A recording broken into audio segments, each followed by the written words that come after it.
Spomenuli ste na početku večeri da je dobar znak za Hrvatsku što se ovoliko ljudi skupilo na ovoj tribini u odnosu na Sloveniju. Pa i u Sloveniji mi imaju izdajuću koje se prodaje Hrvatima, tako da... Da, moje pitanje je kakav je znak kad na Subversive Film Festivalu prva 3 reda budu rezervirana za takozvane uglednike i novinare, od kojih se jedan otvoreno slikao sa ratnim zločincem, tu neki sjedi u prvom redu, od kojih se jedan otvoreno slikao sa ratnim zločincem, i dali smo svi mi koji nisu napravili ništa analogno, toliko analogno odvratno da budu hrvatski uglednici i novinari, na neki način kao Sigourney Weaver u Death and the Maiden. Siguran sam da ste gledali taj film, samo bez muda. To je moje pitanje. Je to pitanje za Slavu ili za mene? To je pitanje za Slavu. Ja ga mogu, ja prihvatam ovo pitanje, ali ću vam kazati, prvo, ja naravno, da vam tako otvoreno kažem, osim jednog, 2 prijatelja, ja ljude u prva 3 redaka ovdje nit ne poznajem. Pa sve, ako je istina, zašto ne bi bilo, prihvaćam to što ste kazali. Ali moj odgovor bi bio u tome, znate, ako prihvaćam, a tendiram tome da prihvaćam, ne znam detaljno vašu analizu. Prvo, znate, kako da kažem, moj polazak je ovdje Lenin, znate, kad je kazao kapitalist bi ti prodao i vrv sa kojom da ga obesiš, ne? Znači, meni to ne smeta, to je uvijek iluzija onih, znate, nemojte uzimati suviše ozbiljno onu priču koja sam i ja dao danas neki legitimitet možda o tome kako je svaka subverzija je uvijek, kako se to kaže, inkorporirana, apropriirana.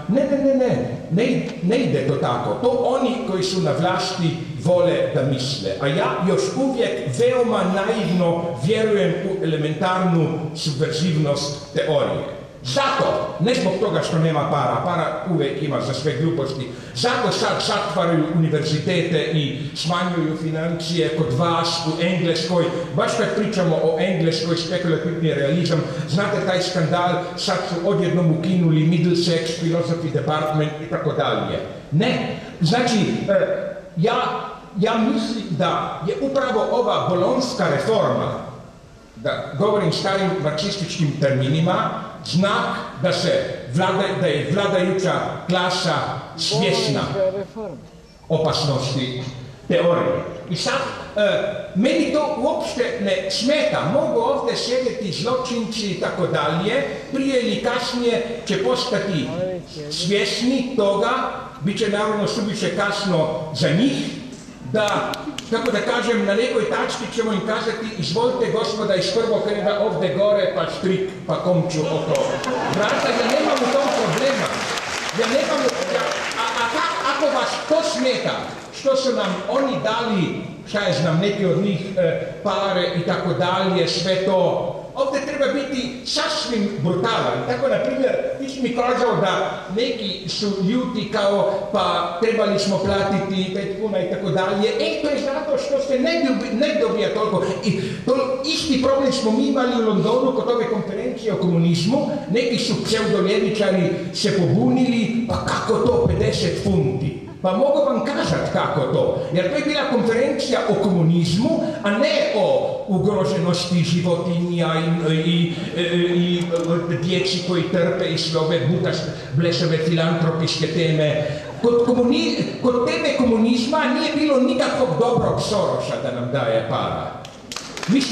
Većina je sama platila put, nama je čak vlastita institucija Brbek i stavila račun više od 15.000 funti za sobu i tako dalje, upravo zato što nismo imali nikakvih od ovih sponzora, mi nismo naravno dobili nikakve honorare. Samo smo nekima koji nisu mogli platili karte, nekima hotel, ja sam sam platio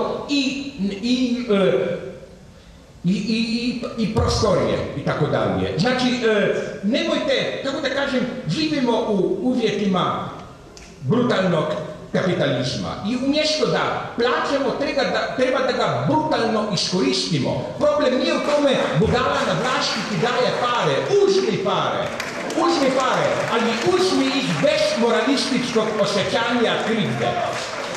Sljedećeg dana ubi ga, pa ako ti kaže dao sam ti pare, kaži mu budala, zašto si mi dao pare?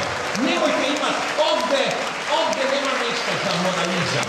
Brutalno, ako živimo u kapitalizmu, uzmi pare gdje možeš, bez ikakvog osjećanja odgovornosti ili šta. Oni nam daju pare ne zato što nas vole, već zato što misle da je to šik, da na takav način prave neki spektakl i tako dalje. Ne žive u svojim iluzijama. Toliko bolje za nas. Tako da, ja se slažem s vama, to što se kazali, samo nemojte biti suviše paranoidni u smislu pa sve je to kooptirano i tako dalje. Pa nije, da vam kažem, nije. Znate, stvari ne idu tako da su prvo, kako da kažem, to što me uvijek zanima je kao što sam ono što sam citirao Tita, pa prvo išlo samo za vlast, pa posle samoupravljanje, stvari mogu čak početi kao neki blesavi spektakli, a onda postaju ozbiljne. Tako da imajte više povjerenja u teoriju. Ako ništa drugo, vlast zna gdje je problem i zato, kao što si kazao, u Grčkoj, kod vas, one velike demonstracije, to je bio veliki moment. To je borba za ono što sam kazao, intellectual property i tako dalje. Danas se bije velika bitka u Evropi. Da kažem patetičkim, tradicionalnim terminima, kapitali i evropske države doslovno pokušaju da oni spontano osjećaju da se nešto novo dešava, da je vrijeme ono, kako da kažem, bezbolnog postmodernizma, gdje analiziraš neku priču Jane Austen i tamo neka kretnja koje su, da ova vremena idu kraju. Znakovi su panike u sistemu i ne treba da se gubi nerve u takvim trenutima.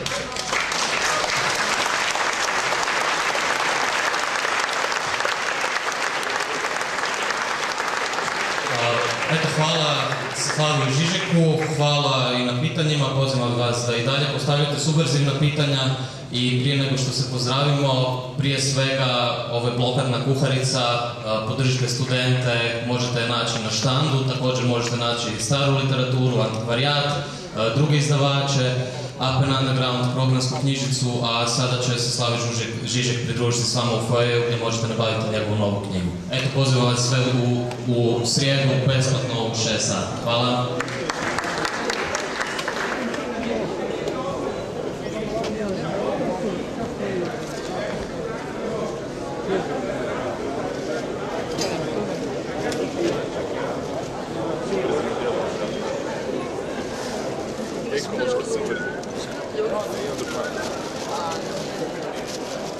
Che dolore.